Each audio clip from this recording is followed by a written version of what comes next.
This presentation is intended to help you succeed during your freshman year, and we'll talk about some strategies to do that. And I think it's a really important thing to listen to both as a parent and as a student, so you can work together to maximize this experience and avoid some of the common pitfalls. Um, so as Alex said, I'm Katie, and I help students college intentionally so that they can actually use this investment to create a life they want. In my over 15 years experience, I've watched thousands of students kind of passively move through this experience, doing just enough to survive and get by, and many leaving and being like, what did I just do that for? And I know that there's a conversation out in the world about if college is still a thing, is college worth it? What is COVID going to do to college?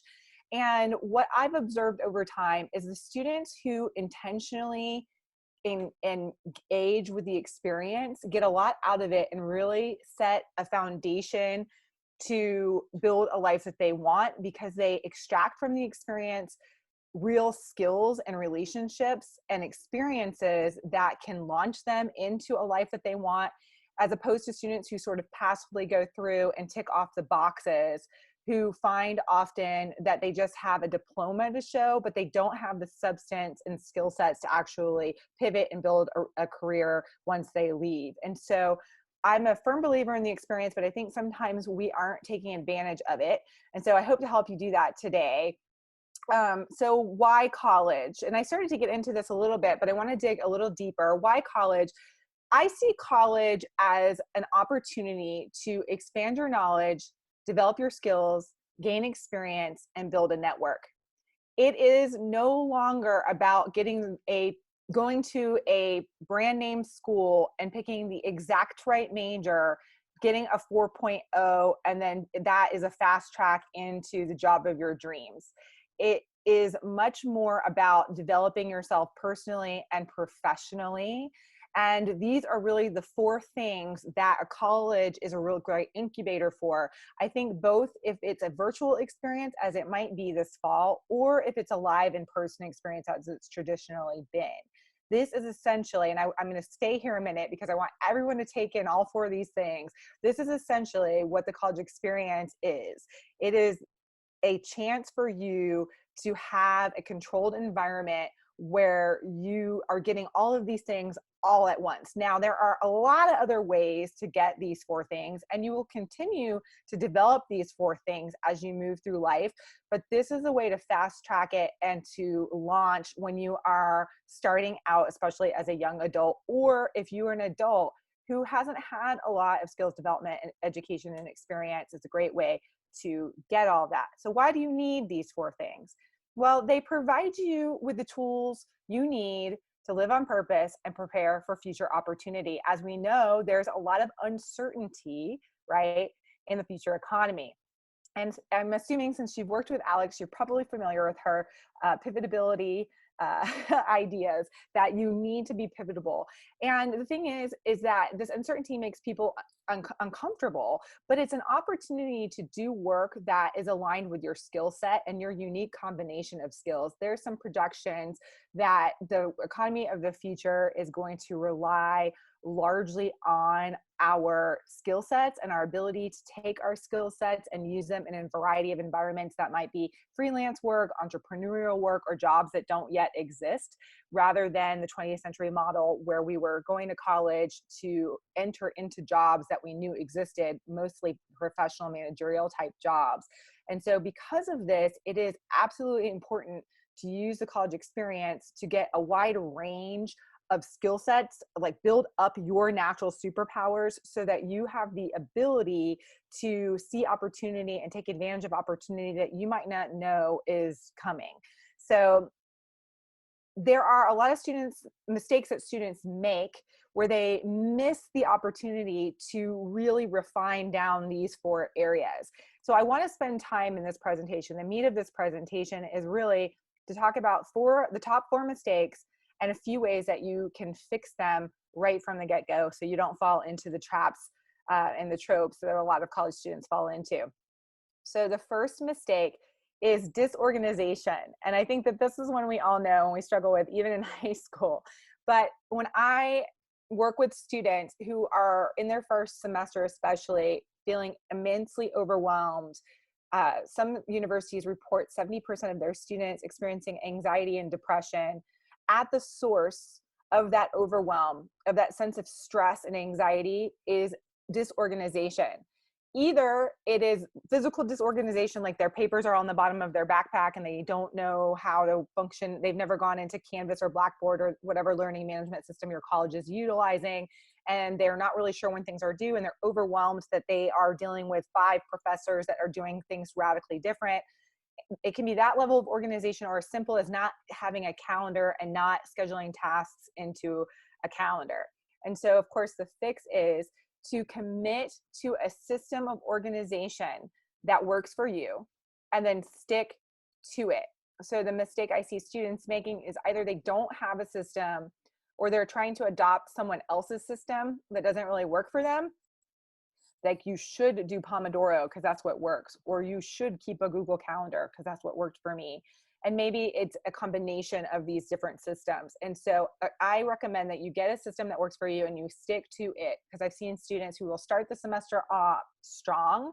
September, we call it the hope of September. And by November, those habits have flown out the window. So a couple of ways for you to find an organization system that works for you, and I would, mess with these, play with them, is one, create dedicated work hours. So college professors, the formula is for every hour that you spend in class, they want you to work outside of class 2 to 3 hours. So that means if you're taking 15 hours, at a minimum, you should be doing 30 hours worth of work outside of class.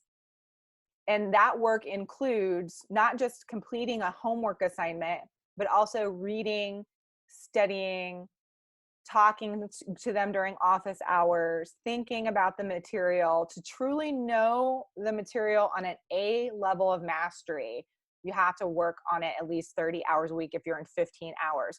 So that's 45 hours a week. That's a full-time job. So my recommendation is to treat college like a full-time job. And one way to do that is by scheduling dedicated working hours. So what students tend to do is they tend to kind of go to class and then hang out. If we're not on a campus, that may not be possible. If you're home, you may tend to go to class and then hang out at your home. And they then do all of their homework at the last minute, right up against a due date in the late night hours, right? And the idea here is to flip that. That creates a lot of stress and it creates poor quality work. So the idea here is to flip it and to find a time, like 4 hours a day. 30 hours a week is 4 hours a day that you set aside in your calendar. I don't care what time of day. It could be 10 to 2.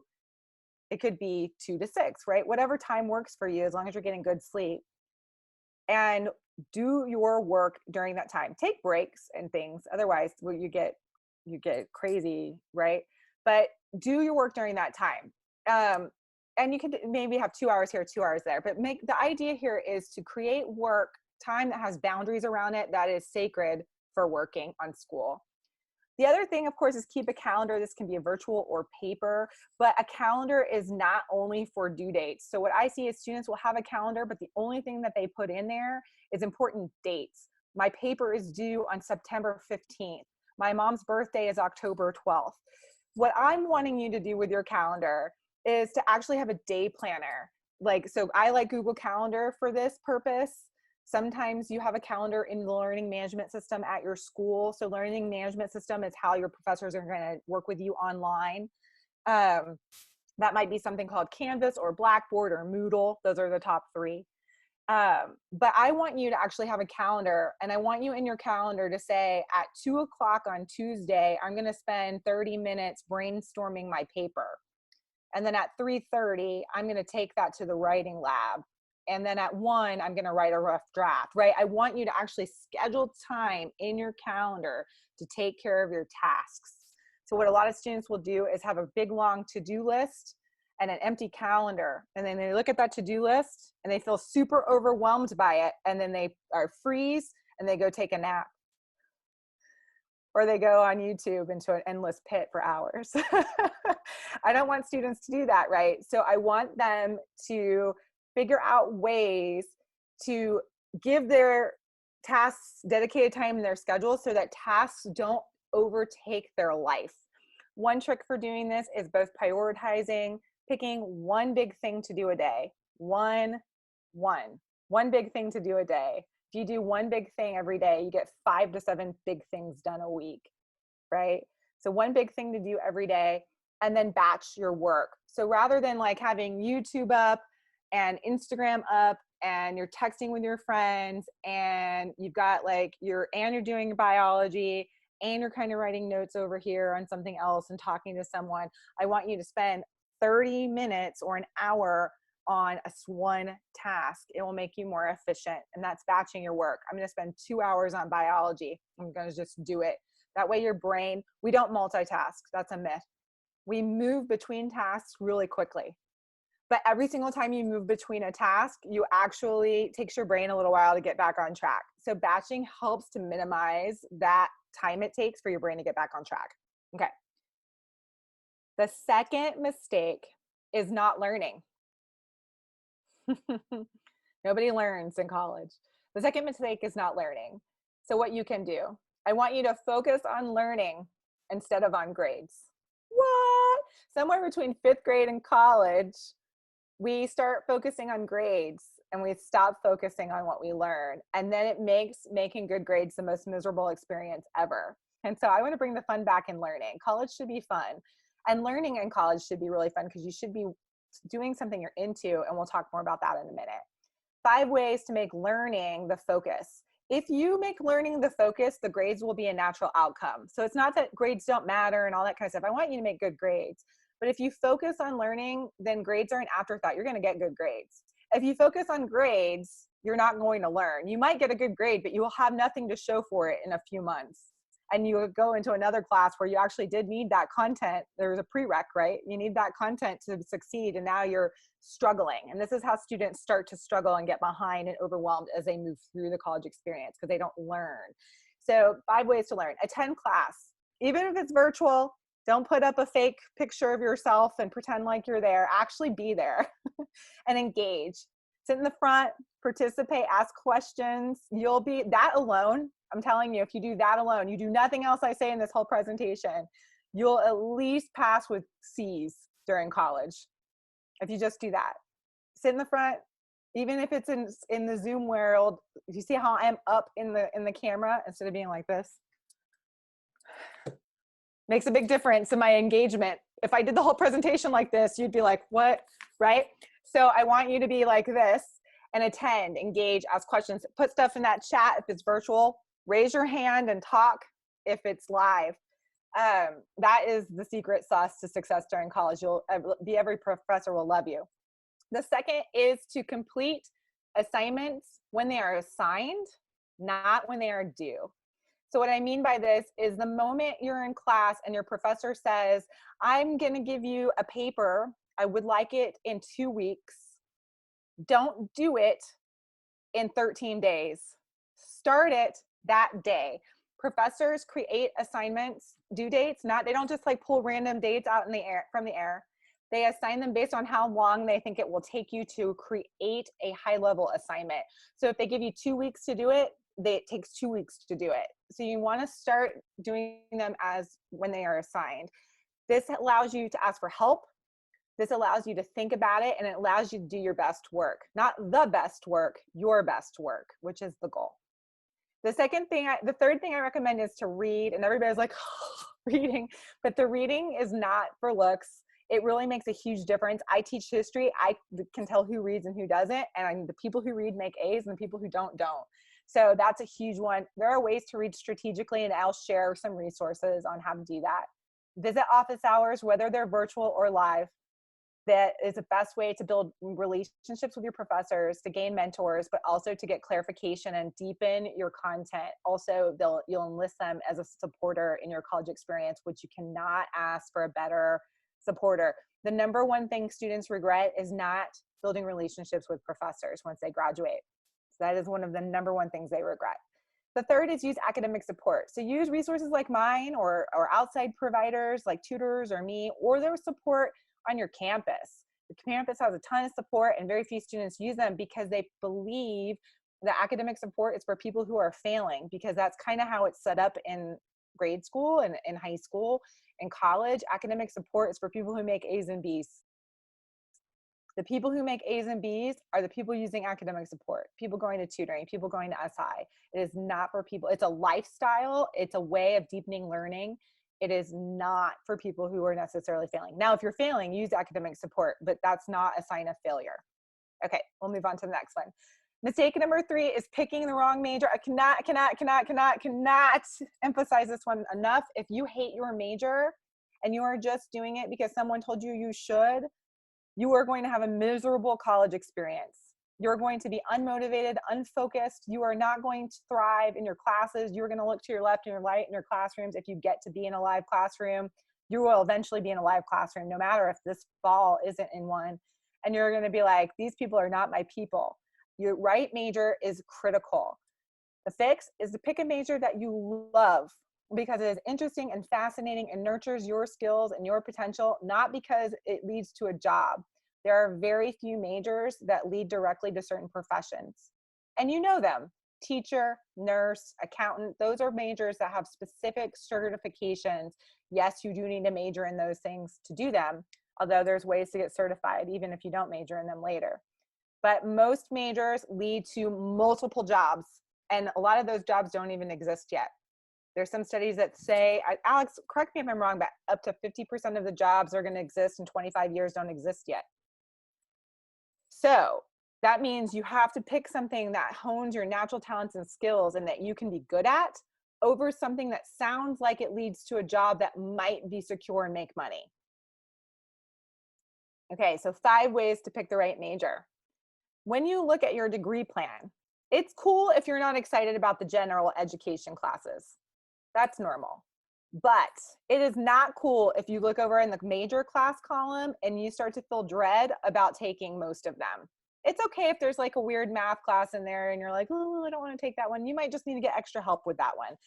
You want most of the classes on your degree plan to be like, oh, I can't wait to take that. Oh, that's going to be so interesting. Oh, I can't wait to take that.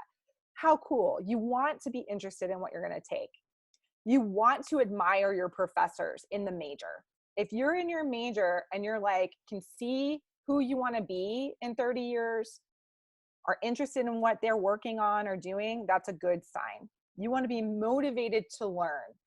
It shouldn't be drudgery. It should, in some cases, it can feel easy, but it doesn't have to feel easy. There's hard work involved in things that even you love and are naturally good at, but it should feel fun. And it should nurture your natural skills and talents. If it doesn't tick most of these boxes, it's probably not the right major for you. And if you don't have the right major in college, your college experience is sort of a wasted investment, because you're going to graduate and you're going to be like, now I need to go get all the skills for what I really want to do. And that's not the position you want to be in.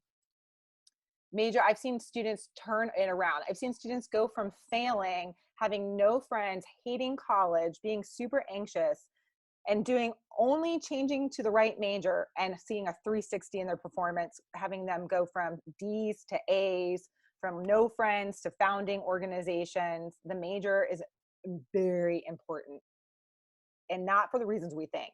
It's not important because you want to pick the right one so you can get a job and be successful. You want to pick the right one so you can be successful and thrive. And then if you're successful and you thrive, you're going to be competitive and able to get an awesome job. But if you pick a major that you hate and you're mediocre at it, guess what? Someone else loves that major and is going to be awesome at it, and you're not going to get that job. The person who's awesome at it is going to get the job. So you have to be good at whatever it is you study. Okay. The 4th mistake is treating yourself like a trash can. That is the 4th mistake that first-year students make. Because that is the trope, the mythology of college, is to treat yourself like a trash can. So what can you do? You can take care of yourself. This is the most important thing. Like I said, 70% of college students report stress and anxiety. And it's not clinical depression and anxiety. This is just experiencing stress and anxiety. So 5 ways you need to take care of yourself during college. I'm going to sound like a grandma, and I know everyone's going to roll their eyes at me, but sleep, sleep, sleep, sleep, sleep. Sleep is your number one learning tool. Sleep improves creativity, critical thinking, memory, all the cognitive skills that you need to be successful in college. You cannot do them if you don't have enough sleep. If you're sleep deprived, you can't do them. Sleep is everything. It helps your immune system too.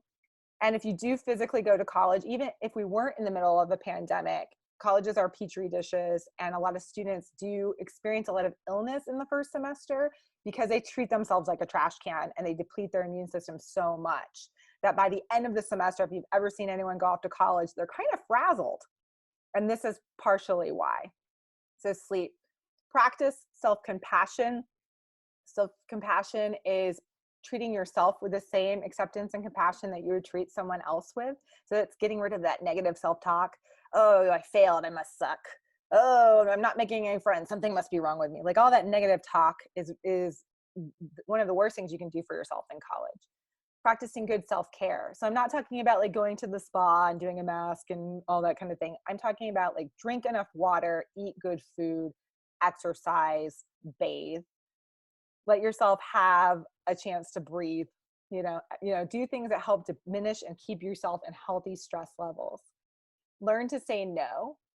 A lot of people don't say yes to themselves because they feel nervous about saying no to others. So saying no to things that don't serve you, to groups of friends who don't serve you, setting boundaries with people is super important, even in a virtual environment.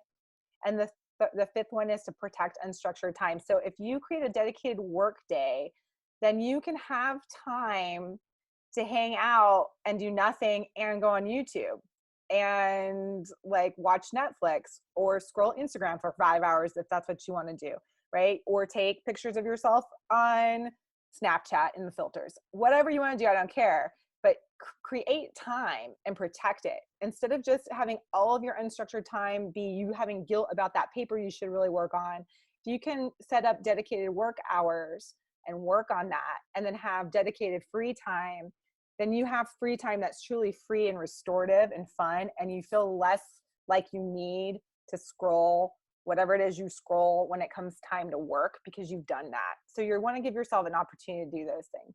So those are the 4 mistakes. So the 4 mistakes are being disorganized, not learning, not picking a major that's right for you, and treating yourself like a trash can. If you can avoid those 4 mistakes, you are going to have a successful first year. So I want to leave some time. I know Alex had some questions. And of course, anyone else who's put any questions in the chat. That was fabulous. I was like nodding so much that I felt like a bobblehead. I love you. I love your message. I love your voice. So that was fantastic. That was great. I wish I could follow that up. It's recorded, so this is great. It's kind of like following up. That was great. So I love how everything that you are saying is relevant no matter where you're doing college. And I love how you use that like as an action, right? No matter if you're doing college from home or you're going to be doing it a year later because you're deferring, or you are going to be doing it traditionally or in some hybrid model between campus and virtually in the fall. Like all of that is out of our hands, but you just gave us some things that are so within our control. And I think that's so empowering for young people right now who just feel like they have no control, right? Yes. I mean, the reality is you never have control and there's always uncertainty. It's just amplified right now. So this is the 4th time I've observed an event disrupt college. So this is the worst one. This is really severe, but I've watched students become displaced from their colleges from Katrina. I've watched students become displaced and have to drop out of college because of the 2008 recession. I've seen students become displaced because of 9/11. And in all of those cases, students carried on. Like those people who lived through those things have jobs and families and have living life now, right? So they've moved forward and carried on. So the thing is it's not that you have to push pause on your life and be like, oh, this is happening. What a waste. The thing is how do you rise to the the occasion and show up and still get these skills. Because guess what? There are people who do all their college virtually all of the time before this. There's whole programs that are virtual. There's graduate programs that are virtual. It's just that we're amplifying this to a larger scale if it's virtual. And even if it is virtual, it's temporary, and there's still a lot of golden nuggets and knowledge acquisition and experience and networking that can be done in an online environment. So what I would, if you're deferring and you're doing a gap year, and we're going to have a really awesome podcast actually next week on how to make the most of a gap year. A gap year can't just be hanging out watching Netflix. Like a gap year you have to do something to personally and professionally develop yourself, so that this time isn't just a wash. And college is one great way of doing that, even in this environment. And so I think what I'd like to leave you here with is that, yeah, it sucks if you're not going to get the experience that you were hoping to get, but the skills still apply. The same things that you need, tools that you need to thrive, still apply regardless of which way it shakes out. And it might be a blend.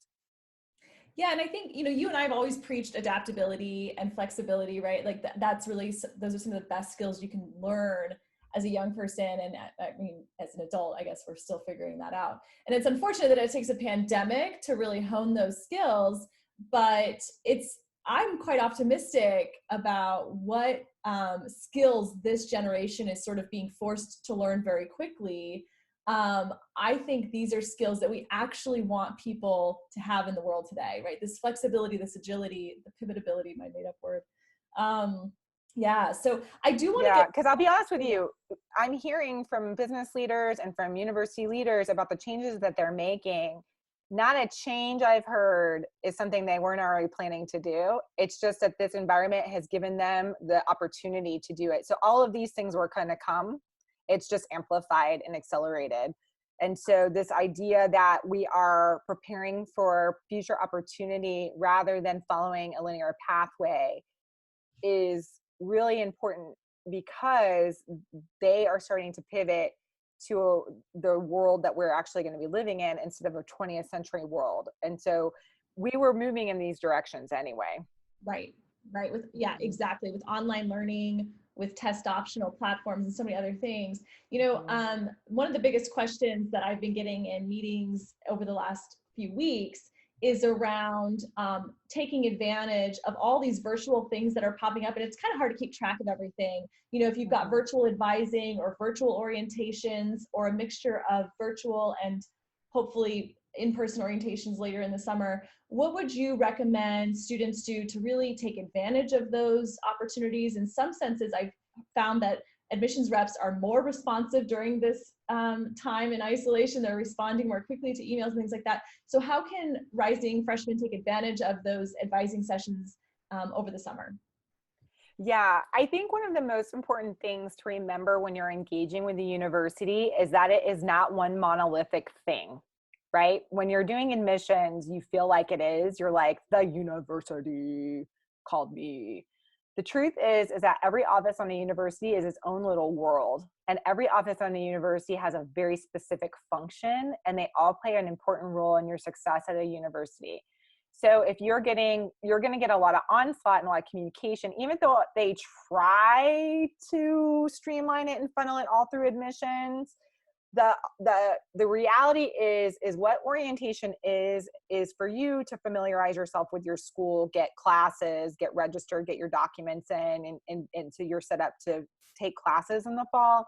But it is really the handoff from admissions to the university itself through the form of advisors, usually some kind of academic advisor or academic success coach, depending on how your university has structured that person. That academic advisor, academic success coach should be your point person. You want to build a relationship with them, even if it's not an assigned person. Some schools assign you a person, and some schools you just work with anybody in the office. You want to build a relationship with that office. They are going to be able to answer almost all your questions. They're going to be the person who helps you register for classes. They're going to be the person who's going to interpret the rules and policies of the university. They're also going to be the best person to connect you to other resources on your campus. So if you're, for example, a person who has a physical, mental, cognitive difference, or illness or condition, then you would want to get connected with the Student Disability Services or the Student Ability Services, depending on how the university has named that. But whatever office does accommodations and support for anyone who has a medical condition. So you might have to dig through the website and they might be hard to find, but an advisor, you could ask them, hey, how do I connect with this office? And they can connect you immediately. So I think that the most important thing is to pay attention to that office. That office is going to be giving you the most critical information, and to try to build a relationship with the humans that are behind the emails as best you can. If that's through calling them or setting up a meeting, if they're doing virtual meetings, if that's a possibility, I would take them up on it just to build a relationship. Because the reality is, even if you do online or hybrid model this fall, you're going to physically end up at the campus at some point, and you're going to need relationships with these people at some point. I think it's worthwhile to start to build these relationships and start to take courses now, especially if you don't have a gap year that's intentional planned. Because if you're just sitting at home, I think taking classes is a good way to start your knowledge acquisition, get some courses under your belt, because ultimately that's the function, is getting those hours. You're paying for hours. And so I think that's the office I would talk to.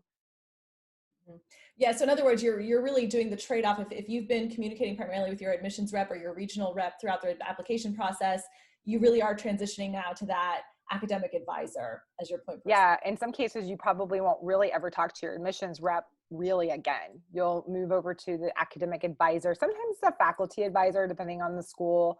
Sometimes it's a peer advisor that has a staff member, but you're essentially being transitioned to whatever office helps freshmen transition. Mm-hmm. And so the admissions office is sort of the sales and marketing office of a university, and they don't always know the inner workings very well. And oftentimes, once you get a transition, it's a different vibe, because you're going into the real belly of the university, and that advisor is usually a person who both can help you with sort of the transactional bits of like how to get a degree from this university, but can also help you with the transformational pieces of like, how do I transition to this university? But it's not always holistic, like in the way that working with me, like what I'm talking about, the skills building stuff. A lot of it is about having you succeed at that campus and the majors they offer, and funneling you through a system. The other thing to keep in mind is the average is 350 students to one advisor. And a lot of universities have laid off a bunch of people. They've downsized. I know my former university just laid off 10% of the university. And so, because a lot of students are deferring. And so because of that, their numbers, you want to build a relationship with them and be in contact with them, because their numbers are both increasing and decreasing because the universities are downsizing. Yeah. Yes, definitely some interesting things. We're seeing a lot of interesting models being proposed for the fall. Like we were just sort of mentioning, we already have word that, the Cal State system is pretty much putting all their courses online for the fall. They were pretty well positioned to do that compared to some other universities. Any other trends or interesting models that you're seeing come out of the woodworks? Yeah, I think everyone's thinking about it a little differently, especially regionally, depending on where you are, right? So I'm in Texas, which has this like, well, we haven't been hit, let's open up kind of attitude, which is different than California's experience and political landscape, right? So I think that depending on where the university is, the region of the country, I would pay attention to that, because that may inform what the university does. And so you would want to know that and talk to your university. I think the thing I'm seeing is that universities are trying to figure out creative ways to make it possible for students to be on campus. So I know some things I've heard and seen is maybe instead of having a roommate, you have a room to yourself. So the residence hall occupancies will be lower, which is one reason why revenue is going to hurt at universities.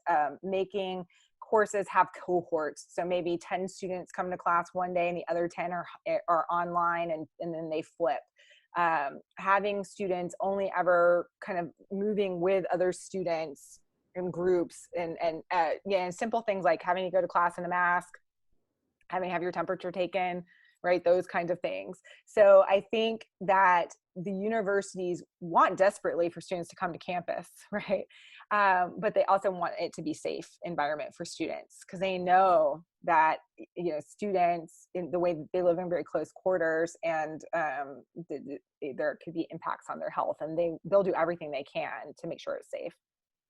Mm-hmm. Yeah, that's great. Yeah, it's there's so many unknowns, but it's interesting to sort of look at all these different models that are being proposed. And like you were saying earlier, in some ways, these are models that were even being tossed around before Yeah. the pandemic hit. So Yeah. And to that point, I want to say something. One thing I'm wary of is students saying that they're not going to go to college because they think that it's going to go back to how it used to be in some later date. And I fear that it's not going to go back to how it used to be, because online advising, video advising, online hybrid type courses, experiential learning based courses. So that's like a flipped classroom where you do the learning yourself. So this is where being a learner is really important. You are the person who teaches yourself the content, and then the professor is a person that tests mastery and asks you questions to see if you understand, and you ask them questions. Those were trends that were happening in education before this, and that were happening in small pockets in places that had administrations that were progressive and allowing it to happen. And now those things are seen as valuable, and schools are pivoting to them, and they are pivoting to them. They're not temporary. So they will likely keep some percentage of these changes even when the world normalizes. And so I fear that having an expectation of schools going back to a certain way that they were may not be accurate. I don't know that to be true, but that's something I'm observing. Oh, we've been wanting to do this. Oh, this is an opportunity for us to shift this office all online. So just be aware of that. That college and school in general, I think, is going to forever be changed, not just temporarily changed. well, I love how you said put the focus on learning, not just getting grades, because you're absolutely right. I mean, it's always been this way. If you took your learning into your own hands and you really immerse yourself in the learning experience, you were going to have a much better college experience to begin with. But now, with some new models being proposed, that's even more essential, that you know how to be that self-driven, eager, enthusiastic learner when you're not in front of the professor, right? When you're not in the classroom. We do have another question in the chat box. Any ideas or suggestions for rising freshmen to do, academic or otherwise, this summer if we're still under the stay-at-home order?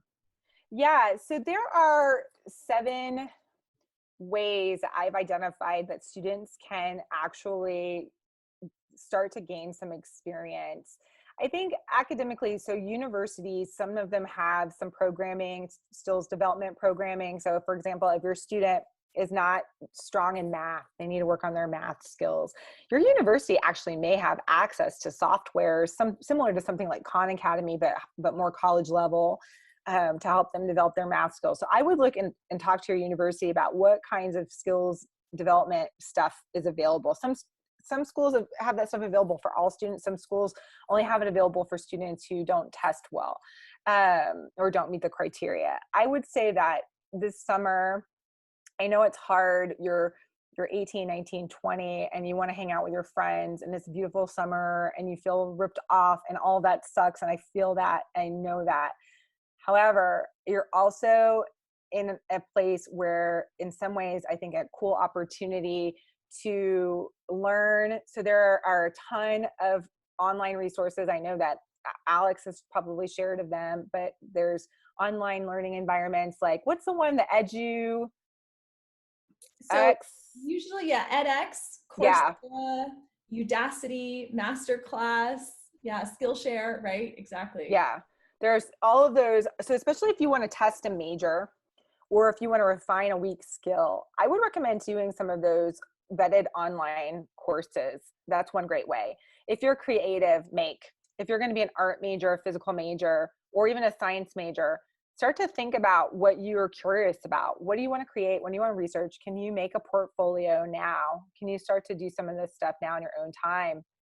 I think if you aren't sure what you want to do, I think understanding and starting to deepen your understanding of yourself is a really great opportunity. There are online and remote internships, there are online and remote research opportunities, there are service opportunities. And so if you're healthy and those in your family are healthy and you can do this safely, I know there are a lot of organizations who need volunteers. And so young people volunteering is a huge opportunity. And those experiential learning components that I'm mentioning are a critical piece of the college experience. I think where the money is tying them all together, tying your experiential learning to your academic learning to your network, and then taking action, actually having something to show for it, doing projects that are meaningful to you, participating in things that are meaningful to you. If you can knit all those together into like a cohesive thing that makes sense for you,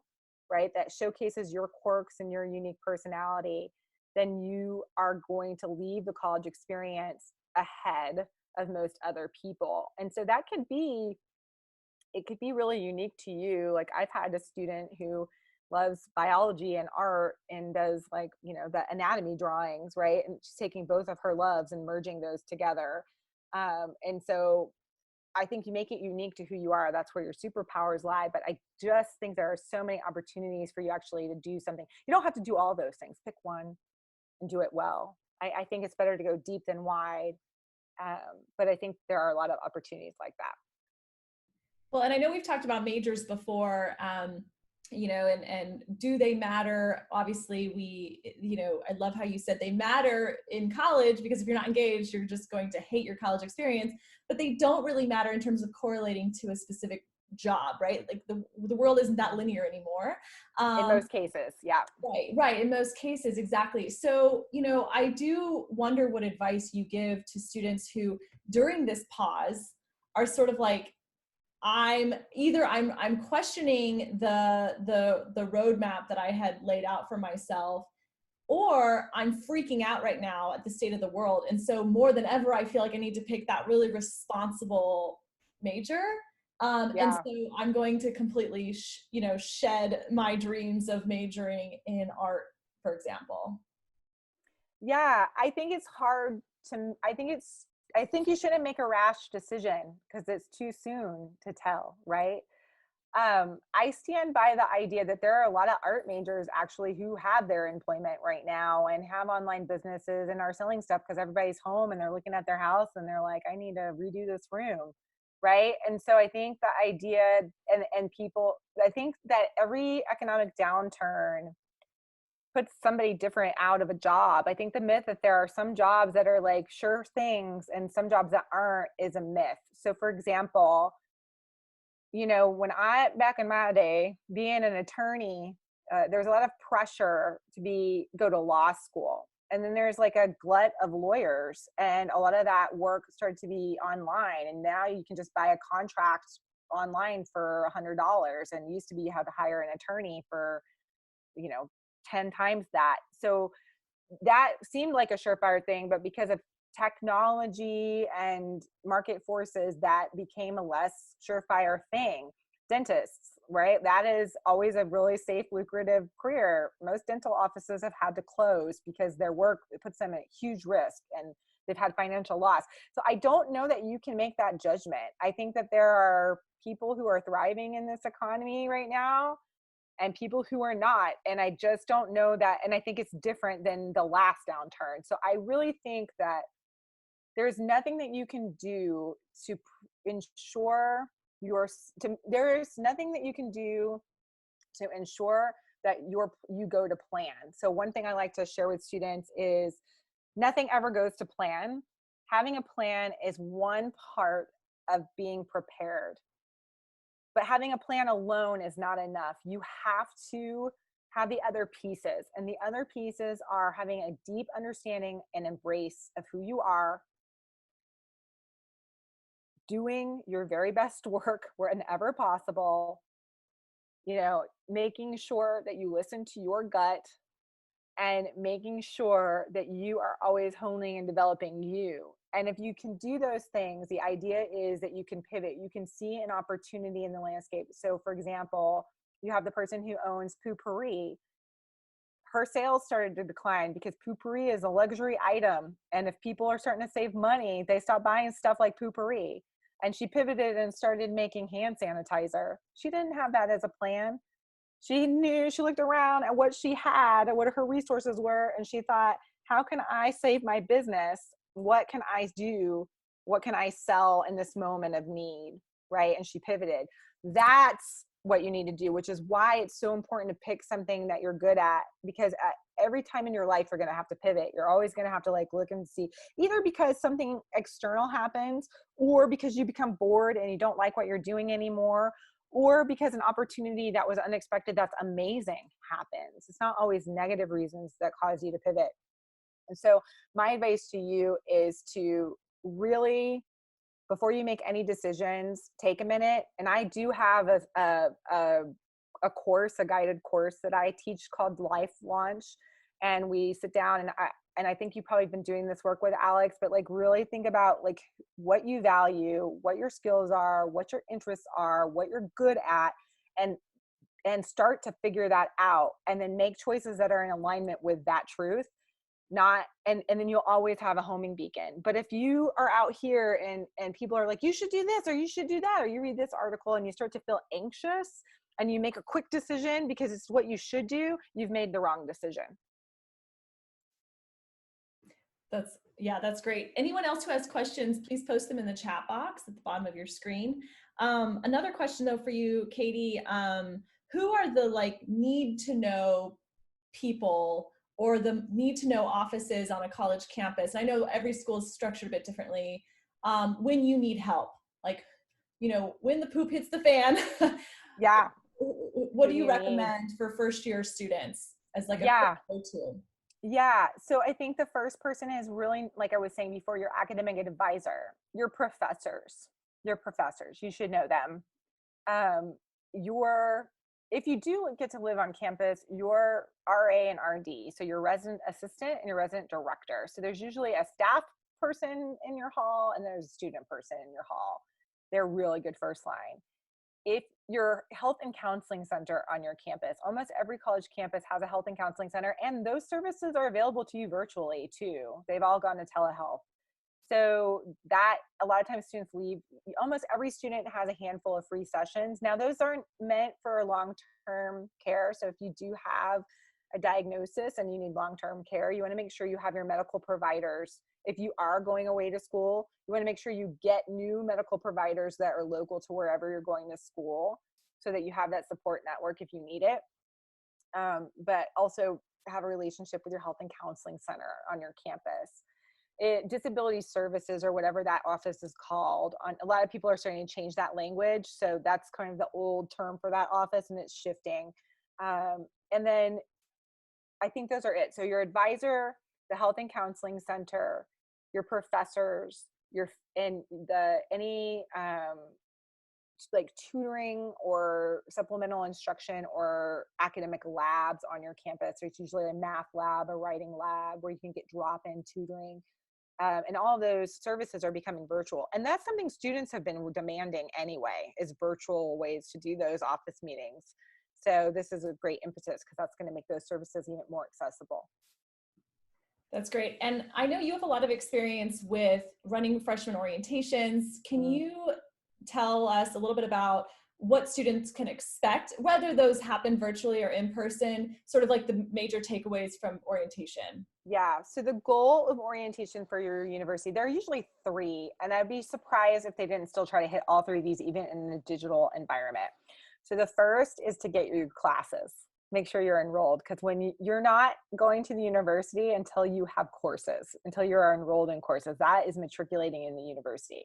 So first is to get you classes. Classes are, so the university is trying to get you classes on your degree plan, not necessarily the classes you want to take this semester that are on your degree plan. So as long as it's on your degree plan or connected to electives or exploration that you want to do. So if you don't have any idea what you want to major in, for example, and you want to take an introductory course to see, then it's fine. So don't resist that. I don't want to take math in my first semester.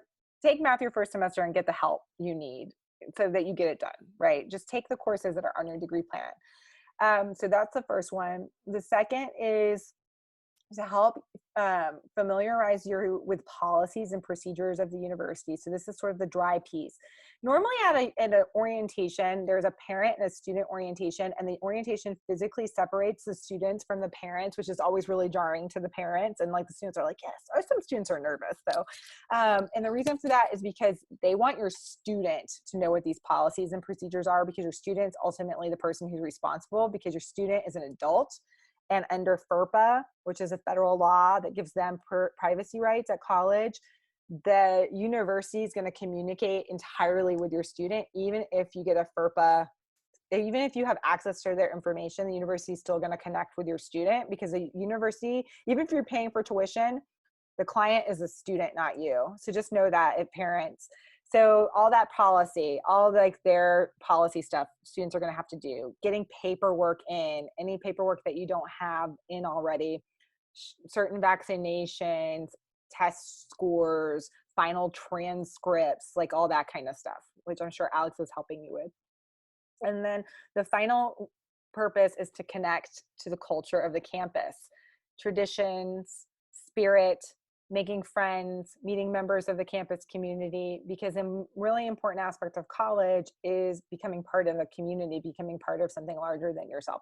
I believe that they'll still do that even in an online environment. I don't know how they'll do that, but there'll be creative ways, I'm sure. So, try to attend. If there's a Zoom social or there's a Facebook Live or however they decide to do those, I would just recommend attending and engaging in any online platform and as much as possible.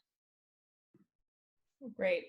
Well, Katy, can you please tell us how to find you? What new and exciting offerings you have? You're always coming out with great new products and downloads. So yeah, so I would recommend everybody right now, if you're not already, subscribe to the podcast. So if you want to grab your phone and go on either, I'm on every podcast outlet. So if you're doing Google Podcasts or iHeartRadio or Pandora, you can find the podcast on all of them. But the most popular too, especially among students, is you can listen on Spotify. So if you search College Fit Advice, you can follow the podcast there. And the podcast is similar to this. We cover all topics. So we cover wellness, academics, organization, major, and opportunity. And we cover across the whole 4 years, and even recent grads, early adult professional life resources. And we cover a really wide range of topics. So you can listen to them there. You can follow along with me on Instagram at College Fit Advice. Every Monday I do a Instagram live where I answer questions, and I do an after the episode where we talk and dig a little deeper. So that's another great way to connect with me. So if you haven't, I would go on your phone right now and add all of these things. Another great thing is I do have free resources. So I do have a parent email box or email update that's once a month, where I share common challenges that are having that time of year for students and some resources to help your students. So if you want resources that you can then refer to your student, you can. If you want to get on the parent, if you want to get on the parent email, you can go ahead in the chat, put your email address and your first name, your email address, and then you can just put a P, so I know you want the parent one, and I'll add you to that, so you don't have to do that work and go to a website.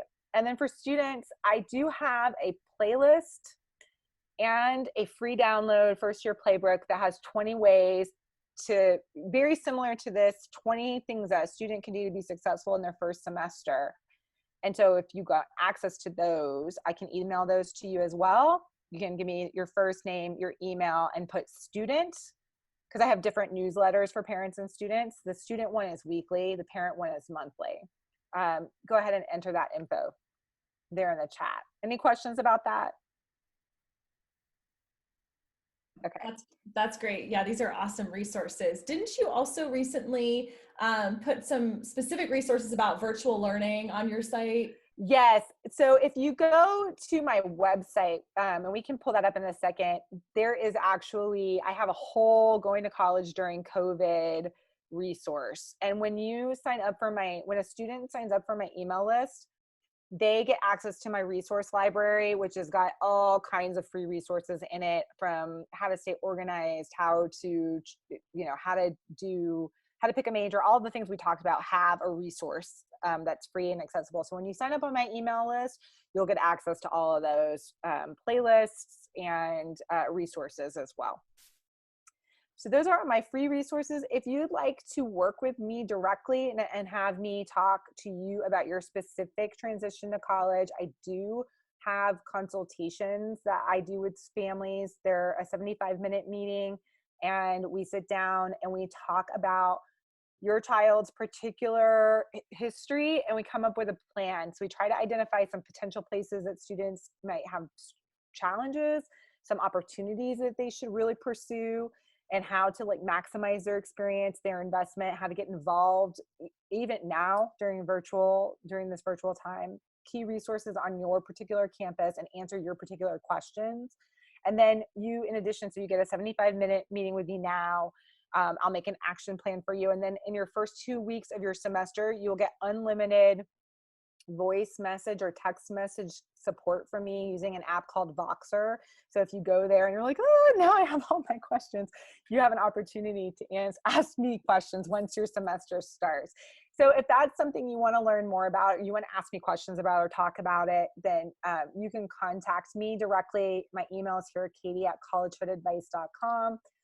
Or you can go to Katy or collegefitadvice.com/consulting. If you just go to collegefitadvice.com, you can see everything. So here's our website, collegefitadvice.com. So you can subscribe, get a sense of like what our podcasts are.